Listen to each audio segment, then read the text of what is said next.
Hey, sorry about that.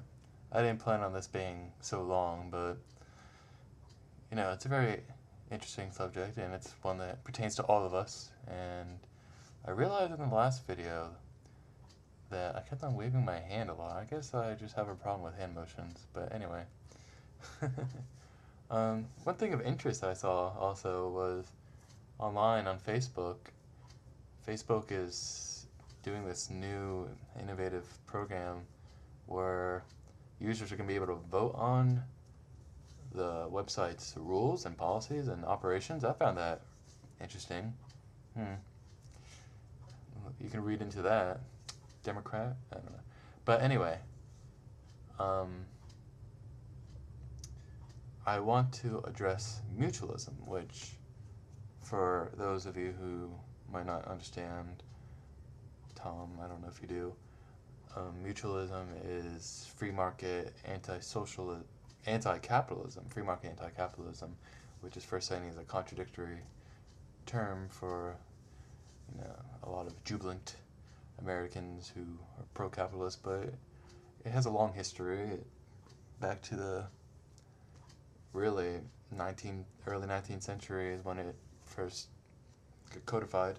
But what the conversation between Paul, Steve, and I went over, well, what is the difference between mutualism and what is the difference between capitalism and anarcho-capitalism, of course, not the corporate capitalism we exist right now, and do we prescribe different solutions? And I think no, we both want the state to be less, if at all gone, but I think we see different results and we see how we get these different results are going to occur because yesterday Paul said that, joking, that um, right libertarians, right anarchists aren't very good at organizing, and I think organizing is probably the one thing that'll make or break a revolution because you might end up with Somalia if there is no alternatives for defending individuals than just a state, then another state will just come in and there we go, back to square one, and they'll probably become reactionary and might even have a fascist-esque model.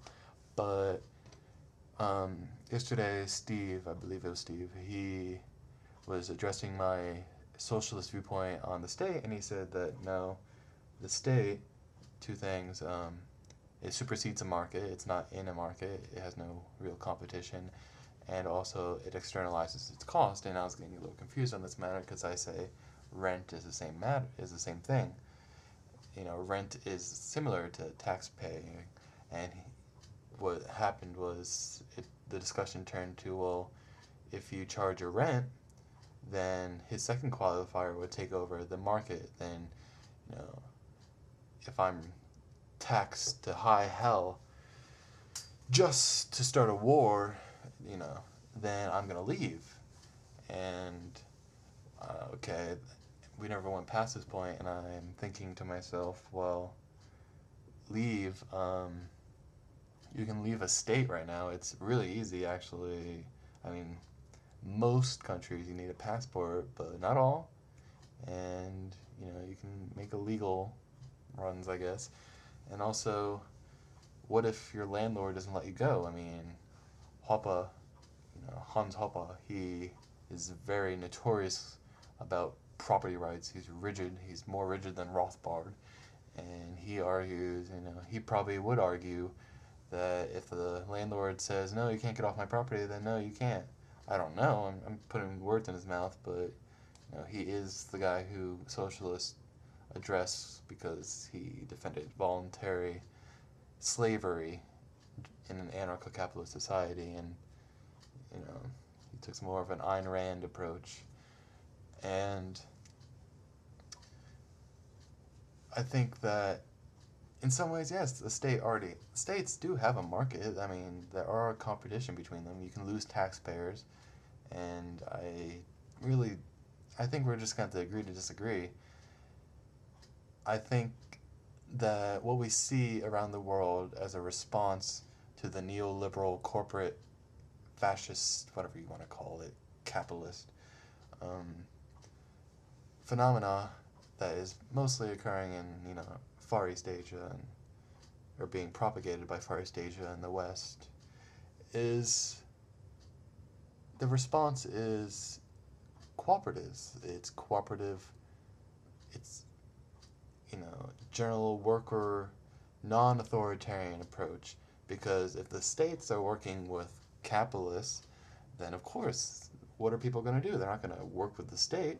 And on some instances, I've, argued for welfare. Like, for example, I've argued in favor of certain welfare policies, Social Security, and to a lot of people, this is like, what? Anarchists supporting, whoa, boo.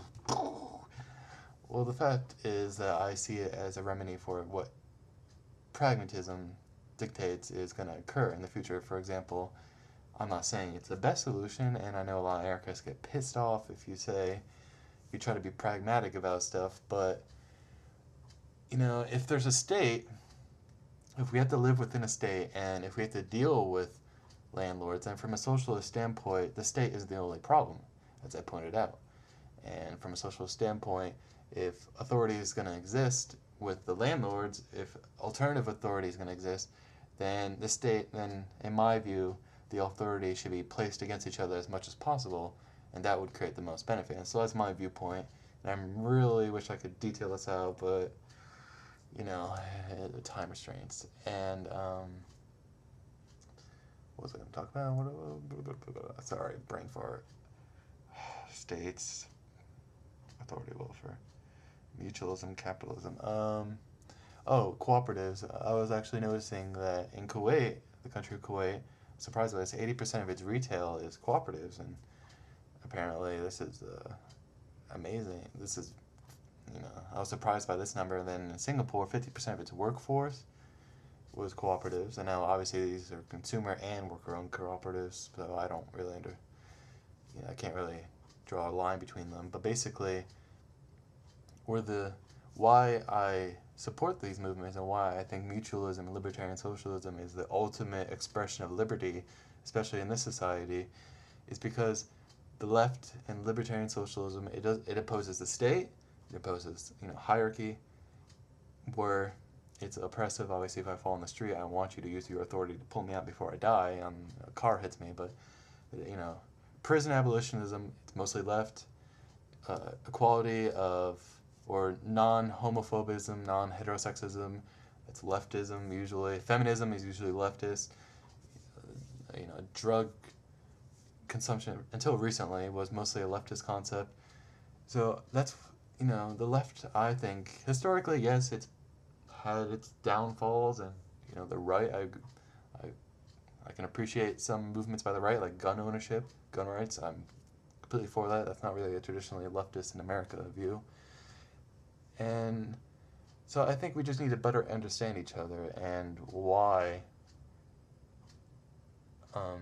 we think the things we do. And I'm running out of time. I just want to thank you to Paul and Steve. They're very nice individuals. We can be assholes on the internet, but it's the internet. You can be assholes. It's fun. It's little voice. But again, thank you for your time. I really hope to have more discussions about this, because obviously we're all concerned about our futures, freedom. Even dictators these days, they have to argue from a standpoint of freedom. It's all about freedom, man. And I'm an optimist. It's better to be an optimist and be right than one day than be a pessimist and be wrong. But truly,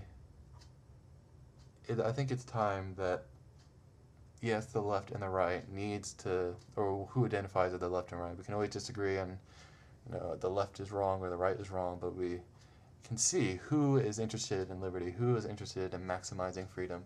And with those individuals, I think we can form a bond and we can create change. We can create the change, 600 years ago, no one would have imagined us being at this point. And 600 years from now, I really hope that we live in a free and prosperous society where everyone can express themselves how they will. Now, peace. Later.